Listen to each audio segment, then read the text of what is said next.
राम मंदिर अयोध्या का इतिहास एक इमारत के टूटने और फिर पुनः निर्माण तक नहीं सीमित है। राम मंदिर अयोध्या का इतिहास सदियों पुराना है। कितने ही वीरों की लाशों पर एक मस्जिद बनाई गई थी। यह मस्जिद न सिर्फ हिंदू वीरों की लाशों पर तामीर की गई थी, एक ऐसी सोच को हमारी सांस्कृतिक सोच से ऊपर रखने की कोशिश थी जो बेहद ही घटिया और निहायत ही नीच सांस्कृतिक सोच थी। जहां भाई भाई से प्रेम नहीं करता, जहां भाई भाई सिंहासन के लिए आपस में एक दूसरे को खून के प्यासे हैं, जहां अनेकों बिरादरों लुटेरों सरदारों ने अपने भाई बंधुओं को सरदारी के लिए मार दिया। कहीं बाप को बेटे की लाश तोहफे में दी गई तो कहीं भाइयों ने भाइयों का खून करके सिंहासन पर कब्जा पाया।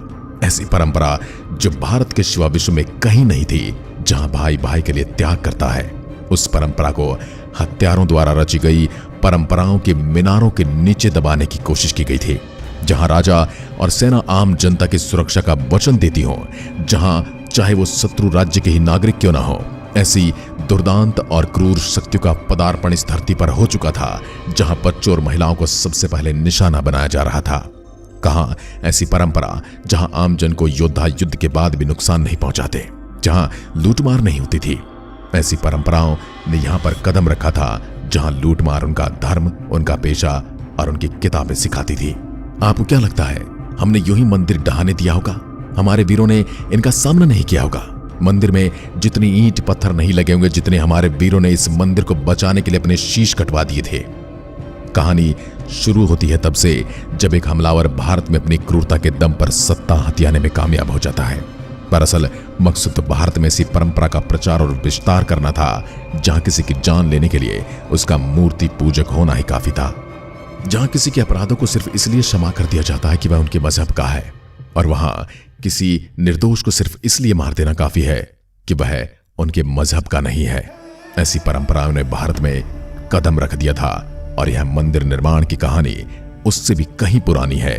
यह मंदिर निर्माण सिर्फ ईंट पत्थरों से बनी हुई संरचना नहीं है, यह उन मानव मूल्यों को एक बार फिर से स्थापित करने की कोशिश है जो भारतीय भूमि से मिटाने की कोशिश की जा रही है सैकड़ों सालों से।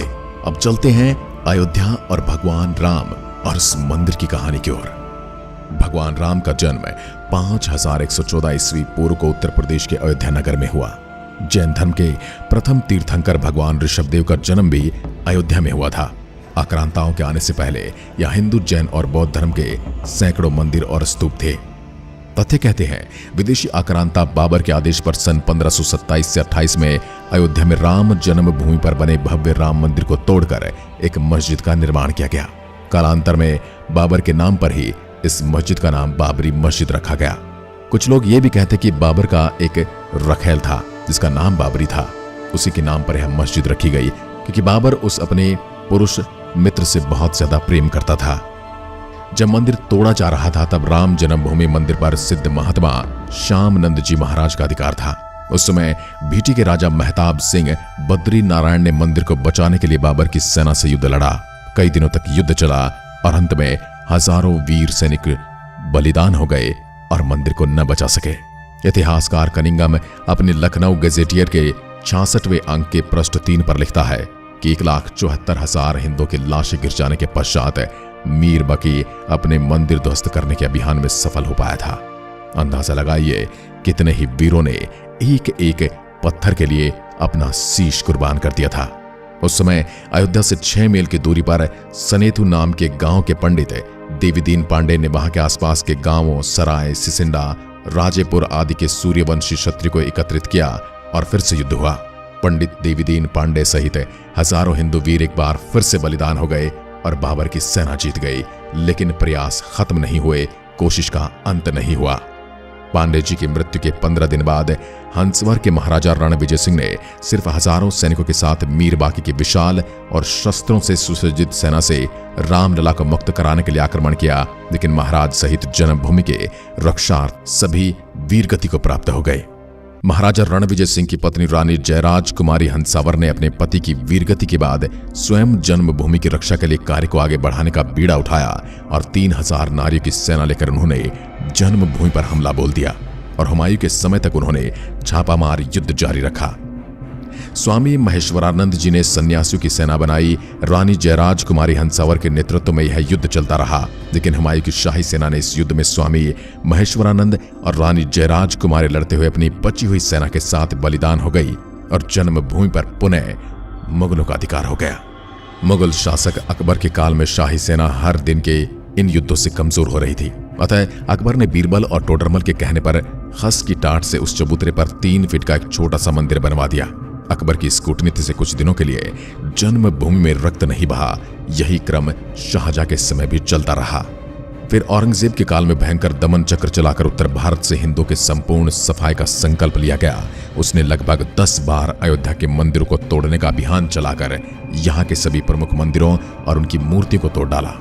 औरंगजेब के समय में समर्थ गुरु श्री रामदास जी महाराज के शिष्य श्री वैष्णव दास जी ने जन्मभूमि की मुक्ति कराने के लिए 30 बार आक्रमण किए। नसीरुद्दीन हैदर के समय में मकरही के राजा के नेतृत्व में जन्मभूमि को पुनः अपने रूप में लाने के लिए हिंदुओं के 3 आक्रमण हुए। इसमें बड़ी संख्या में हिंदू मारे गए। इस संग्राम में भीती, हंसवर, मकरही, खजूरहट, दियारा, अमेठी और राजा गुरुदत्त सिंह आदि सम्मिलित थे। हारती हुई हिंदू सेना के साथ वीर चिमटाधारी साधुओं की सेना मिली और इस युद्ध में शाही सेना को हारना पड़ा और जन्मभूमि पर पुनः हिंदुओं का अधिकार हो गया। लेकिन कुछ दिनों के बाद विशाल शाही सेना ने पुनः जन्मभूमि पर अधिकार कर लिया और हजारों राम भक्तों का कत्लेआम मचा दिया। नवाब वाजिद अली शाह के समय में पुनः हिंदुओं ने राम जन्मभूमि के उद्धारार्थ आक्रमण किया। फैजाबाद गजेटियर में कनिंघम ने लिखा, इस संग्राम में बहुत ही भयंकर खून खराबा हुआ। 2 दिन और रात तक चलने वाले इस भयंकर युद्ध में सैकड़ों हिंदुओं के मारे जाने के बावजूद हिंदुओं ने श्री राम जन्मभूमि पर कब्जा कर लिया। एक बार फिर से हिंदुओं का अधिकार हो गया। इतिहासकार कनिंघम लिखता है कि अयोध्या का सबसे बड़ा हिंदू मुस्लिम बलवा था। हिंदुओं ने अपना सपना पूरा किया और औरंगजेब द्वारा विध्वंस किए हुए चबूतरे को फिर से वापस पाया। चबूतरे पर 3 फीट ऊंचे खस के टाट से एक छोटा सा मंदिर बना लिया, जिसमें पुनः रामलला की स्थापना की गई। लेकिन बाद के मुगल राजाओं ने इस पर पुनः अधिकार कर लिया। एक बार इसे फिर से ध्वस्त करने की कोशिशें चलती रही। यकीन मानिए, यह एक मंदिर का ढांचा नहीं था, एक पूरी सांस्कृतिक विध्वंस और पूरे सांस्कृतिक सुदृढ़ता की लड़ाई चल रही थी, जहां पर हिंदू अपनी संस्कृति की एक एक इंच को बचाने में जुटा हुआ था और मुगल और मुसलमान आक्रांता उनकी एक एक इंच को विध्वंस करने में लगे हुए थे। 1853 में हिंदुओं का यह आरोप था कि भगवान राम के मंदिर को तोड़कर मस्जिद का निर्माण हुआ। इस मुद्दे पर हिंदुओं और मुसलमानों के बीच पहली हिंसा हुई। इसके बाद सन 1857 की क्रांति में बहादुर शाह जफर के समय में बाबा रामचरण दास ने एक मौलवी आमिर अली के साथ जन्मभूमि के उद्धार का प्रयास किया। कुछ कट्टरपंथी मुस्लिमों को यह बात स्वीकार नहीं हुई और उनके विरोध के चलते 18 मार्च सन 1858 को कुबेर टेला स्थित एक इमली के पेड़ में दोनों को एक साथ अंग्रेजों ने फांसी पर लटका दिया। विवाद के चलते 1859 में ब्रिटिश शासकों ने विवादित स्थल पर बाड़ लगा दी और परिसर के भीतरी हिस्से में मुसलमानों और बाहरी हिस्से में हिंदुओं को प्रार्थना करने की अनुमति दे दी गई। 19 जनवरी 1885 को हिंदू महंत रघुवीर दास ने पहली बार इस मामले को फैजाबाद के न्यायाधीश पंडित हरिकिशन के सामने रखा था।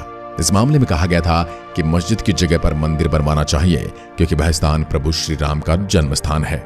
वर्ष 1947 में भारत सरकार ने मुसलमानों को विवादित स्थल से दूर रहने के आदेश दिए और मस्जिद के मुख्य द्वार पर ताला लगा दिया गया, जबकि हिंदू श्रद्धालुओं को एक अलग जगह से प्रवेश दिया जाता रहा। 1949 में भगवान राम की मूर्तियां मस्जिद में पाई गई। कहते हैं कुछ हिंदुओं ने ये मूर्तियां वहां रखवाई थी। मुसलमानों ने इस पर विरोध व्यक्त किया और दोनों पक्षों ने अदालत में मुकदमा दायर कर दिया। सरकार ने स्थल को विवादित घोषित करके ताला लगा दिया। 1984 में कुछ हिंदुओं ने विश्व हिंदू परिषद के नेतृत्व में भगवान राम के जन्मस्थल को मुक्त कराने और वहां राम मंदिर का निर्माण करने के लिए एक समिति का गठन किया। बाद में इस अभियान का नेतृत्व भारतीय जनता पार्टी के प्रमुख नेता लाल कृष्ण आडवाणी ने संभाला था। 1986 में जिला मजिस्ट्रेट ने हिंदुओं को प्रार्थना करने के लिए विवादित मस्जिद के दरवाजे पर से ताला खोलने का आदेश दिया। मुसलमानों ने इसके विरोध में बाबरी मस्जिद संघर्ष समिति का गठन किया। 1989 में विश्व हिंदू परिषद ने राम मंदिर निर्माण के लिए अभियान तेज किया और विवादित स्थल के नजदीक राम मंदिर की नींव रखी गई। इसी वर्ष इलाहाबाद उच्च न्यायालय ने आदेश दिया कि विवादित स्थल के मुख्य द्वारों को खोल देना चाहिए और इस जगह को हमेशा के लिए हिंदुओं को दे देना चाहिए। 30 अक्टूबर 1990 हजारों राम भक्तों ने मुख्यमंत्री मुलायम सिंह यादव द्वारा खड़ी की गई अनेक बाधाओं को पार कर अयोध्या में प्रवेश किया और विवादित ढांचे के ऊपर भगवा ध्वज फहरा दिया। लेकिन 2 नवंबर 1990 को मुलायम सिंह यादव ने कार सेवकों पर अंधाधुंध गोलियां चलाने का आदेश दे दिया, जिसमें सैकड़ों राम भक्तों ने अपने जीवन की आहुतियां दे दी।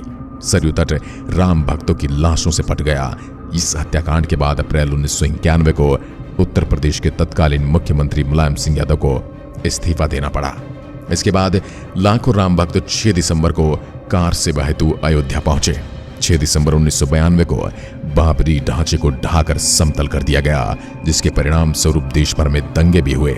इसी मसले पर विश्व हिंदू परिषद के नेता अशोक सिंघल, भाजपा नेता आडवाणी, यूपी के पूर्व मुख्यमंत्री कल्याण सिंह, मुरली मनोहर जोशी और मध्य प्रदेश के पूर्व सीएम उमा भारती सहित 13 नेताओं के खिलाफ आपराधिक साजिश का मुकदमा चलाने की मांग की गई थी। 6 दिसंबर 1992 को जब विवादित ढांचा गिराया गया, उस समय राज्य में कल्याण सिंह की सरकार थी।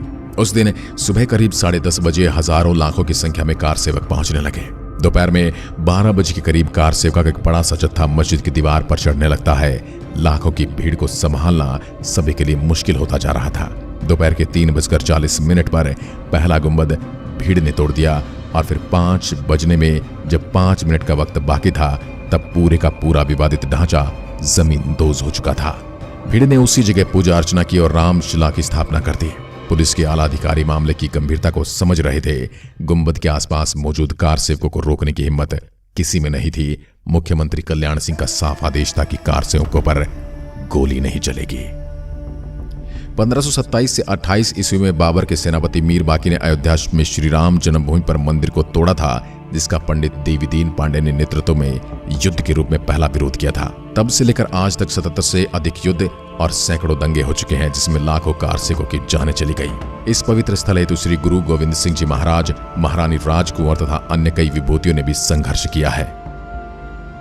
लेकिन इस लंबे संघर्ष के बाद आखिर वो दिन आ गया जब भारत में श्री राम मंदिर की नींव रखी गई और एक भव्य मंदिर का निर्माण हो रहा है। इस मंदिर में 22 जनवरी को रामलला की मूर्ति की प्राण प्रतिष्ठा की जाएगी और एक बार फिर से हिंदुओं और सनातनियों को उनका वह अधिकार वापस दिया जाएगा जिसकी प्रतीक्षा उन्होंने हजारों साल तक की है। आज की वीडियो में बस इतना ही। अगर वीडियो पसंद आई हो तो लाइक कीजिए और ऐसी वीडियोस के लिए चैनल को सब्सक्राइब जरूर करें। धन्यवाद।